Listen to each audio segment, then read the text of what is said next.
Sorry. Hi everybody. I'm making a video. Where do I look? I'm making a video today, just make a little bit of content. I haven't made any content for a while, and by a while I mean about like 2 weeks. I'm gonna probably do an update on my Wellbutrin and my Boosterone, but I want to make a video today about hypochondria. Hypochondria.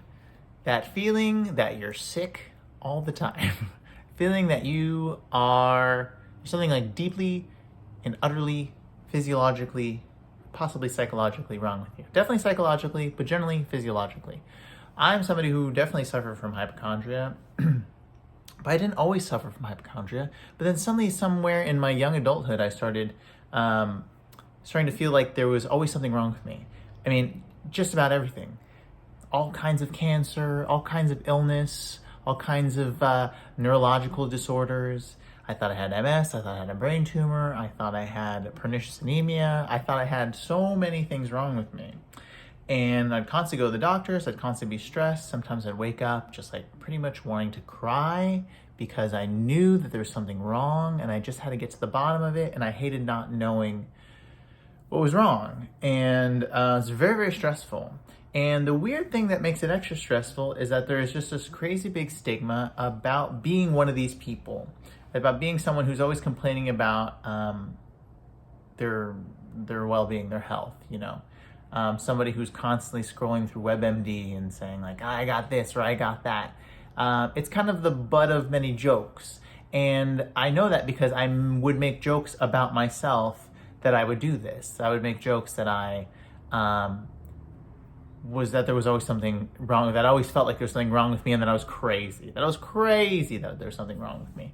Well, I wanted to make a video on this because I think it is kind of, there's a stigma around this idea, there's a stigma around this attitude, there's a stigma around this kind of person who's this hypochondriac. But you know what? It's actually not funny. It's actually something that's very stressful. It's something that's very serious.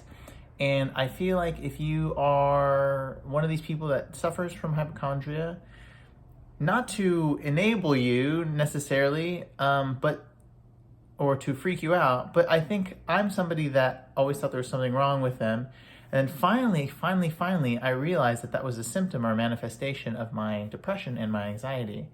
And when I started taking care of that, my anxiety about my health, my hypochondria, went away, which is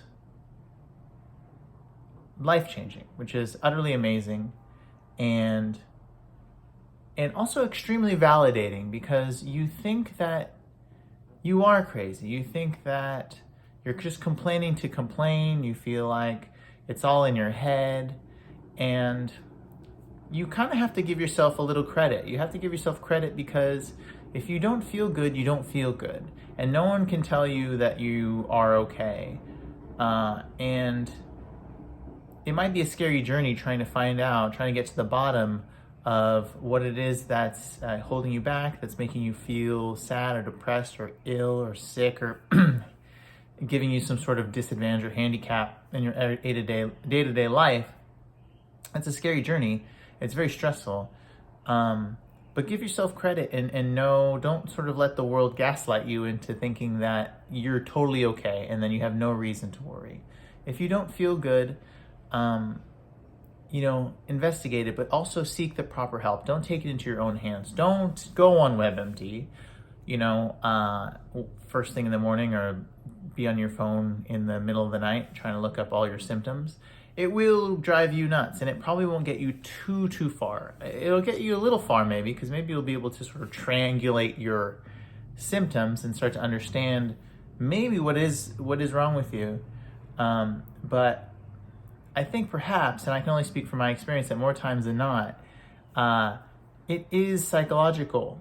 And I don't mean that meaning like you just have to like get your mind straight, mind over matter. I'm not sick. I mean, for myself, if it wasn't for going on medication, I don't think I would have been able to overcome this sort of obsessive obsessive desire to, obsession on my illness. I was just obsessed that I was sick all the time.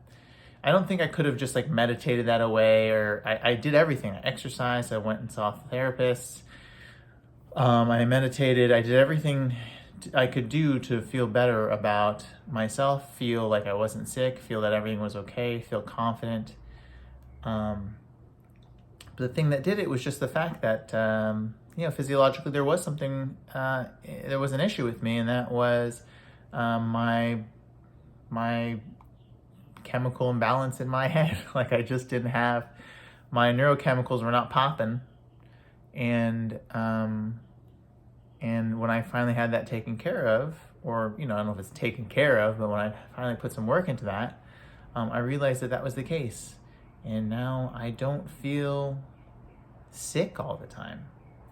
And that's a great feeling. And so if you find that you are someone who feels like they're a hypochondriac, you feel like you're ill all the time, and everyone is telling you you're being silly, or you're being over dramatic, I think that's unfair. I think that's deeply unfair, and you should really feel resolve in trying to find out how to get better and how to get healthy. And so I really wish you the best, and I hope that you find your answers that you're looking for. But again, try to get as much help as you can. Don't take your health into your own hands. See the proper people, and see many proper people, and get second and third opinions if you need, and then take the proper steps to getting better. So I really thank you for watching this. You're going through this. I understand what you're going through, and I wish you the best of health.